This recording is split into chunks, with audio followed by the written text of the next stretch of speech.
ವೀಕ್ಷಕರಿಗೆ ನಮಸ್ಕಾರಗಳು. ವೀಕ್ಷಕರೇ, ನೀವು ಯಾರನ್ನಾದರೂ ತುಂಬಾ ಪ್ರೀತಿಸುತ್ತಿದ್ದೀರಾ, ಆದರೆ ಅವರು ನಿಮ್ಮನ್ನು ಪ್ರೀತಿಸುವುದಿಲ್ಲವಾ? ಹಾಗಿದ್ದರೆ ಈ ವಿಡಿಯೋವನ್ನು ಎಲ್ಲಿಯೂ ಸ್ಕಿಪ್ ಮಾಡದೆ ಸಂಪೂರ್ಣವಾಗಿ ನೋಡಿಕೊಳ್ಳಿ. ವೀಕ್ಷಕರೇ, ನೀವು ತುಂಬಾ ಪ್ರೀತಿಸುವವರನ್ನು ನಿಮ್ಮನ್ನೇ ಪ್ರೀತಿಸುವಂತೆ ಅವರನ್ನು ನೀವು ರೆಡಿ ಮಾಡಿಕೊಳ್ಳಬಹುದು. ಈ ಒಂದು ತಂತ್ರದಿಂದ ಮಾತ್ರ ನಿಮಗೆ ಇದು ಸಾಧ್ಯವಾಗುತ್ತದೆ. ವೀಕ್ಷಕರೇ, ಇದು ತುಂಬಾನೇ ಸರಳವಾದ ಒಂದು ವಿಧಾನ. ವೀಕ್ಷಕರೇ, ಇದನ್ನು ನೀವು ಒಳ್ಳೆಯ ಉದ್ದೇಶವನ್ನು ಇಟ್ಟುಕೊಂಡು ಮಾಡಿದರೆ ಸಾಕು, ಇದು ನಿಮಗೆ 100ಕ್ಕೆ 100ರಷ್ಟು ಫಲಿತಾಂಶ ನಿಮಗೆ ಕೊಡುತ್ತದೆ. ವೀಕ್ಷಕರೇ, ಗ್ಯಾರಂಟಿ. ವೀಕ್ಷಕರೇ, ಈ ತಂತ್ರವನ್ನು ಮಾಡಲು ನಿಮಗೆ ಒಂದು ಪೆನ್ನಿನ ಅವಶ್ಯಕತೆ ಮತ್ತು ಒಂದು A4 ಸೈಜಿನ ಹಾಳೆಯ ಅವಶ್ಯಕತೆ ಈ ತಂತ್ರಕ್ಕೆ ಬೇಕಾಗತ್ತೆ. ವೀಕ್ಷಕರೇ ನೋಡಿ, ಇದಕ್ಕೆ ಮಾಡಲು ಬಹಳಷ್ಟು ಸಾಮಗ್ರಿಗಳ ಅವಶ್ಯಕತೆನೇ ಇರುವುದಿಲ್ಲ. ವೀಕ್ಷಕರೇ, ನೀವು ಮನೆಯಲ್ಲೇ ಕುಳಿತುಕೊಂಡು ಈ ತಂತ್ರವನ್ನು ನೀವು ಮಾಡಬಹುದು ಬಹಳ ಸರಳವಾಗಿ. ವೀಕ್ಷಕರೇ, ಬನ್ನಿ ವೀಕ್ಷಕರೇ, ಇದನ್ನು ಹೇಗೆ ಮಾಡುತ್ತಾರೆ ಎಂಬುದನ್ನು ಸಂಪೂರ್ಣವಾಗಿ ನಿಮಗೆ ತಿಳಿಸಿಕೊಡುತ್ತೇನೆ. ಮಾಡುವ ದಿನ ಶುಕ್ರವಾರ, ಸಮಯ ರಾತ್ರಿ 10 ಗಂಟೆ ಮತ್ತು 11 ಗಂಟೆಯ ಮಧ್ಯದಲ್ಲಿ ಇದನ್ನು ನೀವು ಮಾಡಿಕೊಳ್ಳಬೇಕಾಗತ್ತೆ. ವೀಕ್ಷಕರೇ, ಇದು ನಿಮಗೆ ಜ್ಞಾಪಕದಲ್ಲಿ ಇರಲಿ.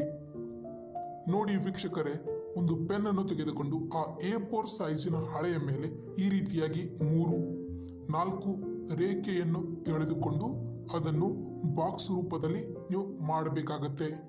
ಈಗ ಬನ್ನಿ, ಇದನ್ನು ಹೇಗೆ ನಾವು ಮಾಡುತ್ತೇವೆ ಹಾಗೆ ನೀವು ಕೂಡ ಮಾಡಬೇಕಾಗತ್ತೆ. ವೀಕ್ಷಕರೇ ನೋಡಿ ವೀಕ್ಷಕರೇ, ಈ ರೀತಿಯಾಗಿ ಬಾಕ್ಸ್ಗಳನ್ನು ನೀವು ಮಾಡಿಕೊಳ್ಳಬೇಕಾಗತ್ತೆ. ಹೀಗೆ 4 ಈ ಕಡೆ 3 ಈ ರೀತಿಯಾಗಿ ನೀವು 3x4 ಬಾಕ್ಸ್ಗಳನ್ನು ಮಾಡಬೇಕಾಗತ್ತೆ. ವೀಕ್ಷಕರೇ, ಹೀಗೆ ಬಾಕ್ಸ್ಗಳನ್ನು ಮಾಡಿದ ಮೇಲೆ ಈಗ ವೀಕ್ಷಕರೇ, ಈಗ ಆ ಬಾಕ್ಸ್ನ ಮಧ್ಯದಲ್ಲಿ ಕೆಲವು ಅಂಕಿಗಳನ್ನು ಬರೆದುಕೊಳ್ಳಬೇಕು. ನಾವು ಯಾವ ಅಂಕಿಯನ್ನು ಬರೆದುಕೊಳ್ಳುತ್ತಿದ್ದೇವೋ ಅದೇ ಪ್ರಕಾರವಾಗಿ ನೀವು ಕೂಡ ಅದೇ ಅಂಕಿಯನ್ನು ಬರೆದುಕೊಳ್ಳಿ. ಹೀಗೆ 7 ಹಾಕಿದ ಮೇಲೆ ಮತ್ತೆ ಇನ್ನೊಂದು ಬಾಕ್ಸ್ನಲ್ಲಿ ಕೆಳಗಡೆ ಸೇಮ್ 4 ದಿಕ್ಕಿನಲ್ಲಿ 7 ಕೂಡ ಬರೆದುಕೊಳ್ಳಿ. ಹೀಗೆ ಮೇಲ್ಗಡೆ ಕೂಡ 7, ಹೀಗೆ 4 ದಿಕ್ಕಿನಲ್ಲಿ 7 ಬರೆದುಕೊಳ್ಳಿ. ವೀಕ್ಷಕ, ನಂತರ ಮಧ್ಯ ಬಾಕ್ಸ್ನಲ್ಲಿ 8, 9, 5, 6, 8, 7, 1. ಈಗ ಉಳಿದಿರುವ ಒಂದು ಬಾಕ್ಸ್ನಲ್ಲಿ ನೀವು ಯಾವ ವ್ಯಕ್ತಿಯನ್ನು ಪ್ರೀತಿಸುತ್ತಿದ್ದೀರಾ ಅವರನ್ನು ನಿಮ್ಮನ್ನೇ ಪ್ರೀತಿಸುವಂತೆ ಮಾಡಬೇಕೆಂದರೆ ಆ ವ್ಯಕ್ತಿ ಹೆಸರನ್ನು ಬರೆದುಕೊಳ್ಳಿ.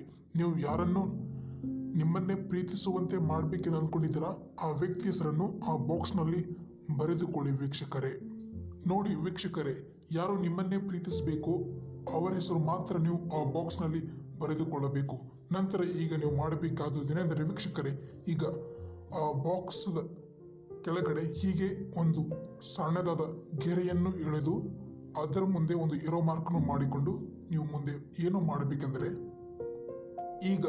ಈಗ ವೀಕ್ಷಕರೇ, ಹೀಗೆ ಒಂದು ಏರೋ ಮಾರ್ಕನ್ನು ಎಳೆದುಕೊಂಡು ಈಗ ನೀವು ಬರಿಬೇಕಾದದ್ದು ಏನೆಂದರೆ, ಈಗ ನೀವು ಯಾವ ಸ್ತ್ರೀಯನ್ನು ಪ್ರೀತಿಸುತ್ತಿದ್ದೀರಾ ಆ ಸ್ತ್ರೀಯ ಹೆಸರನ್ನು ಬರೆದುಕೊಳ್ಳಬೇಕು.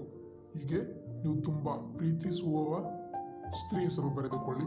ನಂತರ ಅದರ ಮುಂದುಗಡೆ ನೀವು ಆ ಸ್ತ್ರೀಯ ತಾಯಿಯ ಹೆಸರನ್ನು ಬರೆದುಕೊಳ್ಳಿ. ಅದರ ಮುಂದುಗಡೆ ಆ ಸ್ತ್ರೀಯ ತಾಯಿಯ ಹೆಸರು ಬರೆದುಕೊಳ್ಳಿ. ವೀಕ್ಷಕರೇ, ಹೀಗೆ ಸ್ತ್ರೀ ಮತ್ತು ಆ ತಾಯಿ ಹೆಸರು ಬರೆದ ಆದ ಮೇಲೆ ಅದರ ಕೆಳಗಡೆ ನಿಮ್ಮ ಹೆಸರು, ಹೌದು ನಿಮ್ಮ ಹೆಸರನ್ನು ಬರೆದುಕೊಳ್ಳಿ. ವೀಕ್ಷಕರೇ, ಹೀಗೆ ನಂತರ ನಿಮ್ಮ ತಂದೆಯ ಹೆಸರನ್ನು ಬರೆದುಕೊಳ್ಳಿ. ವೀಕ್ಷಕರೇ, ಹೀಗೆ ನಿಮ್ಮ ಹೆಸರು ಮತ್ತು ನಿಮ್ಮ ತಂದೆಯ ಹೆಸರನ್ನು ಬರೆದುಕೊಳ್ಳಬೇಕಾಗತ್ತೆ. ಈಗ ವೀಕ್ಷಕರೇ, ಈಗ ನೀವು ರಚನೆ ಮಾಡಿದ ಆ ಬಾಕ್ಸ್, ಆ ನಕ್ಷೆಯನ್ನು ನೀವು ಆ ಹಾಳೆಯನ್ನು ಈ ರೀತಿಯಾಗಿ ಫೋಲ್ಡ್ ಮಾಡಿಕೊಳ್ಳಬೇಕು. ವೀಕ್ಷಕರೇ, ಈ ರೀತಿಯಾಗಿ ನಾವು ಹೇಗೆ ಫೋಲ್ಡ್ ಮಾಡುತ್ತಿದ್ದೇವೋ ಅದೇ ಪ್ರಕಾರವಾಗಿ ಆ ಹಾಳೆಯನ್ನು ನೀವು ಮಡಚಿಕೊಳ್ಳಿ. ವೀಕ್ಷಕರೇ, ಇದೇ ರೀತಿಯಾಗಿ ನೀವು ಇದನ್ನು ಮಡಚಿಕೊಳ್ಳಬೇಕು. ವೀಕ್ಷಕರೇ, ಇದು ನಿಮಗೆ ಜ್ಞಾಪಕದಲ್ಲಿ ಇರಲಿ. ನೋಡಿ ವೀಕ್ಷಕರೇ, ಇದೇ ಪ್ರಕಾರವಾಗಿ ನಿಧಾನವಾಗಿ ಇದನ್ನು ಫೋಲ್ಡ್ ಮಾಡಿಕೊಳ್ಳಿ ವೀಕ್ಷಕರೇ. ಹೀಗೆ ನೀವು ಆ ಹಾಳೆಯನ್ನು ಫೋಲ್ಡ್ ಮಾಡಿಕೊಂಡು ವೀಕ್ಷಕರೇ, ಅದರ ಮೇಲ್ಗಡೆ ನೀವು ಕಪ್ಪು ದಾರವನ್ನು ಸುತ್ತಿಕೊಳ್ಳಿ ವೀಕ್ಷಕರೇ. ಹೀಗೆ 7 ಬಾರಿ ಆ ಸ್ತ್ರೀ ಹೆಸರನ್ನು ಹೇಳಿ ಕಪ್ಪು ದಾರವನ್ನು ಸುತ್ತಬೇಕಾಗತ್ತೆ ವೀಕ್ಷಕರೇ. ಈಗ ವೀಕ್ಷಕರೇ, ಕೊನೆಯದಾಗಿ ಆ ಸುತ್ತಿದ ಆ ಹಾಳೆಯನ್ನು ನೀವು ಮಾಡಬೇಕಾದುದು ಏನೆಂದರೆ, ಮಧ್ಯರಾತ್ರಿ 12 ಗಂಟೆಗೆ ಸ್ಮಶಾನಕ್ಕೆ ಹೋಗಿಬಿಟ್ಟು ಬಂದು ಒಂದು ಗಿಡದ ಕೆಳಗಡೆ ಅದನ್ನು ಅಡ್ಡಿ ನೀವು ಮುಚ್ಚಿ ಬರಬೇಕಾಗತ್ತೆ ವೀಕ್ಷಕರೇ. ಹೀಗೆ ನೀವು ಮಾಡಿ ಸಾಕು, ನೀವು ತುಂಬಾ ಪ್ರೀತಿಸುವವರು ನಿಮ್ಮನ್ನೇ ಪ್ರೀತಿಸುತ್ತಾರೆ ವೀಕ್ಷಕರೇ, ಗ್ಯಾರಂಟಿ.